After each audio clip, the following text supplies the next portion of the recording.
இன்னைக்கு நம்ம ஊர்ல வந்து நெறைய பேருக்கு ஸ்டாக் மார்க்கெட்ல ஏர்ன் பண்ணணும் அப்படின்னு சொல்லி நெறைய பேருக்கு ஆசை இருக்கு. பட் எந்த ஸ்டாக்க எப்படி பிக் பண்றது? ஸோ நெறைய கம்பெனிஸ் இருக்கு. அதுல எந்த கம்பெனி நல்ல கம்பெனி, எந்த ஸ்டாக்க பிக் பண்ணா நமக்கு நல்ல ப்ராஃபிட் கிடைக்கும், என்ன ஏதுன்னே தெரியாம நெறைய பேர் வந்து ரொம்ப குழப்பமா இருப்பாங்க. சப்போஸ் நான் வந்து பார்த்தீங்கன்னா, ஒரு ரேண்டமா ஒரு ஸ்டாக்க பிக் பண்றேன். இல்ல என் ஃப்ரெண்ட் சொன்னான்னு சொல்லி ஒரு ஸ்டாக்க பிக் பண்றேன்.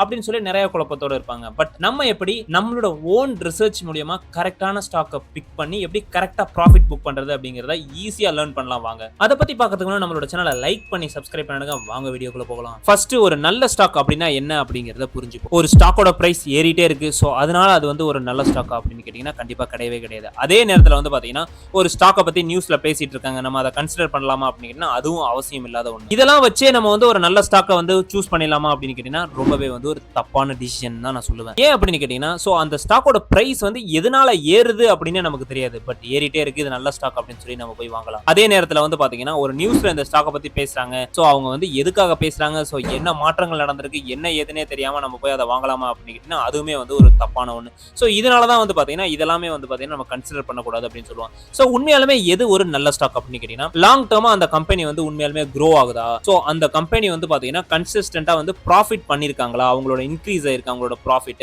சோ அவங்களோட பிசினஸ் எப்படி இருக்கு, ரொம்ப ஸ்ட்ராங்கா இருக்கா, சோ ஃபியூச்சர் அவங்களோட ஐடியாஸ் எப்படி இருக்கு, இதெல்லாம் பார்த்து தான் நம்ம வந்து ஒரு கம்பெனில வந்து இன்வெஸ்ட் பண்ணணும், ஒரு ஸ்டாக்கை வந்து சூஸ் பண்ணணும். சிம்பிளா எப்படி சொல்லுவோம் அப்படின்னா ஒரு ஸ்ட்ராங்கான வந்து பிசினஸ் மாடல் வச்சிருக்காங்க, சோ அந்த கம்பெனியோட ப்ராஃபிட் நல்லா இருக்கு, சோ இதெல்லாம் சேர்த்து இருந்தாதான் வந்து பாத்தீங்கன்னா அது ஒரு நல்ல ஒரு ஸ்டாக் அப்படின்னு சொல்லி சொல்லுவோம். ஃபர்ஸ்ட் ஒரு ஸ்டாக்கை சூஸ் பண்றதுக்கு முன்னாடி வந்து பாத்தீங்கன்னா அவங்களோட பிசினஸ் வந்து அண்டர்ஸ்டாண்ட் பண்ணணும். ஸோ அந்த கம்பெனி வந்து எப்படிப்பட்ட கம்பெனி, ஸோ அந்த கம்பெனி வந்து எப்படி வந்து பிஸ்னஸ் பண்ணுறாங்க, என்ன மாதிரியான பிஸ்னஸ் என்ன ஏதுங்கிறத வந்து பார்த்தீங்கன்னா நம்ம வந்து ஓனாக ரிசர்ச் பண்ணணும். ஸோ எக்ஸாம்பிளுக்கு வந்து பார்த்தீங்கன்னா இப்போ ஐடி கம்பெனிஸ் எல்லாமே வந்து பார்த்தீங்கன்னா சாஃப்ட்வேர், ஸோ இந்த மாதிரியான விஷயங்கள்லாம் பண்ணி கொடுக்குறாங்க. ஸோ அதுதான் வந்து பார்த்தீங்கன்னா ஐடி கம்பெனி பண்ணுற வேலை.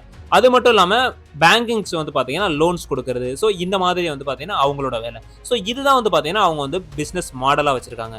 இது வந்து எக்ஸாம்பிளுக்கு. ஸோ இந்த மாதிரி வந்து பார்த்தீங்கன்னா உங்களுக்கு தெரிகிற பிஸ்னஸாக பார்த்து வந்து பார்த்தீங்கன்னா நீங்கள் வந்து ஸ்டாக்ஸை வந்து பிக் பண்ண ஆரம்பிக்கணும். இப்போ வந்து நான் வந்து ஒரு மெடிக்கல் ஃபீல்டில் இருக்கேன் அப்படின்னு வந்து பார்த்தீங்கன்னா நான் வந்து மெடிக்கல் ரிலேட்டடாக வந்து பார்த்தீங்கன்னா எனக்கு நாலேஜ் அதிகமாக இருக்கும். ஸோ அதனால வந்து பார்த்தீங்கன்னா அந்த மாதிரியான கம்பெனிஸை நான் சூஸ் பண்ணும்போது எனக்கு ரொம்ப ரிலேட்டபிளாக இருக்கும், ஈஸியாக இருக்கும். ஸோ அந்த கம்பெனியை வந்து நான் வந்து ரொம்பவே வந்து ஃபெமிலியராக அனலைஸ் பண்ண முடியும். அது மாதிரி நம்ம வந்து டெய்லியும் யூஸ் பண்ணுற ப்ராடக்ட்ஸ், பிராண்ட்ஸ், ஸோ அந்த மாதிரியான ஸ்டாக்ஸை வந்து பார்த்தீங்கன்னா நம்ம வந்து அனலைஸ் பண்ணி சூஸ் பண்ணி இன்வெஸ்ட் பண்ணணும். ஸோ அவங்களோட பிஸ்னஸ் என்ன அப்படிங்கிறத முதல்ல அண்டர்ஸ்டாண்ட் பண்ணணும். அடுத்ததா வந்து பார்த்தீங்கன்னா ரொம்ப முக்கியமானதா பார்க்க போறது வந்து பாத்தீங்கன்னா ப்ராஃபிட்டை வந்து செக் பண்றோமா அப்படிங்கிறது தான். ஸோ அந்த கம்பெனி வந்து பாத்தீங்கன்னா எவ்வளவு ப்ராஃபிட் பண்ணுது வருஷம் வருஷம், ஸோ அந்த கம்பெனியோட ரெவன்யூ இன்க்ரீஸ் ஆகுதா, அந்த கம்பெனியோட ப்ராஃபிட் இன்க்ரீஸ் ஆகுதா, ஸோ கன்சிஸ்டண்டா லாஸ்ட் 3 to 4 இயர்ஸா வந்து பாத்தீங்கன்னா அவங்க வந்து ப்ராஃபிட் வந்து நல்லா இருக்கா, இல்ல உடனே ஜம்ப் ஆகி உடனே டவுன் ஆகுதா, இந்த மாதிரியான விஷயங்கள் எல்லாத்தையுமே நம்ம வந்து பார்க்கணும். ஸோ கன்சிஸ்டண்டா இருக்கு, ஸோ அவங்களோட growth நல்லா இருக்கு அப்படின்னு கேட்டீங்கன்னா அது ஒரு நல்ல ஒரு ஸ்டாக்ஸ்னு சொல்லுவாங்க. ஸோ உடனே வந்து அதோட பிரைஸ் ஏறி ஸோ அதோட ப்ராஃபிட் நல்லா போய் திடீர்னு வந்து பாத்தீங்கன்னா ப்ராஃபிட் டவுன் ஆயிடுச்சு அப்படின்னா வந்து பாத்தீங்கன்னா அது வந்து ஒரு ரிஸ்கான ஸ்டாக் அப்படின்னு சொல்லி சொல்லுவாங்க. இது எல்லாத்தையுமே நம்ம வந்து பாத்தீங்கன்னா செக் பண்ணி தான் வந்து ஸ்டாக் வந்து பிக் பண்ணணும். அடுத்ததா இன்னொரு ரொம்ப முக்கியமான ஒண்ணு வந்து பாத்தீங்கன்னா சோ அவங்களோட டெப்த் எவ்வளவு அப்படிங்கறத நம்ம செக் பண்ணணும். அவங்க கிட்ட வந்து கடன் இருக்கா, அந்த கம்பெனி வந்து எவ்வளவு கடன்ல இருக்கு,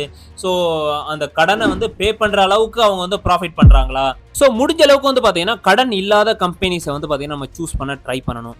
ஸோ அது மட்டும் இல்லாமல் வந்து பார்த்தீங்கன்னா மோஸ்ட் பெரிய பெரிய கம்பெனிஸ் எல்லாமே வந்து பார்த்தீங்கன்னா அவங்க கிட்ட கடன் எல்லாமே வந்து பார்த்தீங்கன்னா ரொம்ப கம்மியாக இருக்கும். அப்படி இல்லைன்னா வந்து பார்த்தீங்கன்னா டெப்ட் ஃப்ரீயாக இருப்பாங்க. ஸோ அந்த மாதிரியான கம்பெனிஸை வந்து நம்ம வந்து பார்த்தீங்கன்னா ரொம்ப ப்ரிஃபராக வச்சுக்கணும்.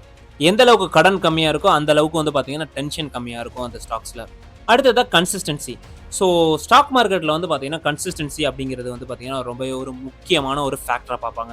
ஸோ ப்ராஃபிட் வந்து ஸ்டேபிளாகவே இருக்கா, ஸோ அவங்க வந்து பார்த்தீங்கன்னா கன்சிஸ்டண்டாக வந்து அவங்க வந்து மார்க்கெட்டில் வந்து சஸ்டெயின் பண்ண முடியுதா, அவங்க வந்து காம்படிட்டருக்கெல்லாம் வந்து பார்த்தீங்கன்னா இவங்களும் வந்து காம்படிஷன் பண்ணி அவங்களோட ஸ்டாக் ப்ரைஸில் வந்து எப்படி பண்ணுறாங்க, அவங்களோட பிஸ்னஸ் என்ன பண்ணுறாங்க, என்ன ஏதுங்கிறது எல்லாமே ரொம்பவே முக்கியமான ஒன்றா பார்க்கப்படுது. ஸோ ஒரு செக்டரை சூஸ் பண்ணுறீங்க, ஒரு ஸ்டாக்ஸை சூஸ் பண்ணுறீங்க அப்படின்னா வந்து பார்த்தீங்கன்னா அந்த ஸ்டாக் வந்து சடன் அப்ஸ் அண்ட் டவுன்ஸ் இருக்கா, ஸோ அப்படிலாம் இருந்துச்சுன்னா வந்து பார்த்தீங்கன்னா அது வந்து ரொம்பவே வந்து ரிஸ்கான பார்ப்பாங்க.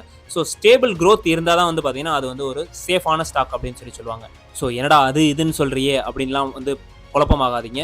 சோ சிம்பிளா என்னென்னலாம் ஃபாலோ பண்ணணும் அப்படின்னு கேட்டீங்கன்னா வந்து பாத்தீங்கன்னா ஸ்ட்ராங் பிசினஸ் இருக்கா, ப்ராஃபிட் வந்து இன்க்ரீஸா இருக்கா, கடன் கம்மியா இருக்கா, இது மூணையும் வந்து பாத்தீங்கன்னா நீங்க வந்து மெயினான ஃபேக்டர்ஸா வந்து நீங்க வந்து ஒரு கம்பெனியை சூஸ் பண்றதுக்கு முன்னாடி பாருங்க. இத பார்க்க ஆரம்பிச்சீங்கன்னாவே வந்து பாத்தீங்கன்னா ஸ்டெப் பை ஸ்டெப்பா வந்து பாத்தீங்கன்னா அடுத்தடுத்தது அது வேணுமா இது வேணுமா அப்படிங்கறத நீங்களே வந்து பாத்தீங்கன்னா திங்க் பண்ண ஆரம்பிச்சிருவீங்க. நம்ம எல்லாருமே ரொம்ப காமனா பண்ணக்கூடிய விஷயம், ஏன் நானே வந்து பாத்தீங்கன்னா இனிஷியல் ஸ்டேஜ்ல வந்து நிறைய காமனான மிஸ்டேக்ஸ் பண்ணியிருந்தேன். ஸோ என்ன மாதிரியான வந்து பாத்தீங்கன்னா என் ஃப்ரெண்டு சொல்றது, ஸோ நான் யூடியூப் சேனல்ல பார்த்தேன்னா உடனே அந்த ஸ்டாக் போய் வாங்கிடுவேன். ஸோ அது மட்டும் இல்லாம வந்து பாத்தீங்கன்னா பிரைஸ் குறைஞ்சா அது வந்து சீப் அப்படின்னு சொல்லிட்டு நான் உடனே போய் வாங்கிடுவேன். ஸோ அந்த மாதிரியெல்லாம் நம்ம எதுவுமே பண்ணக்கூடாது. ஸோ ப்ராப்பரா வந்து பாத்தீங்கன்னா அந்த கம்பெனியை ஃபண்டமெண்டலாவும் அனலைஸ் பண்ணணும், டெக்னிக்கலாவும் அனலைஸ் பண்ணணும்.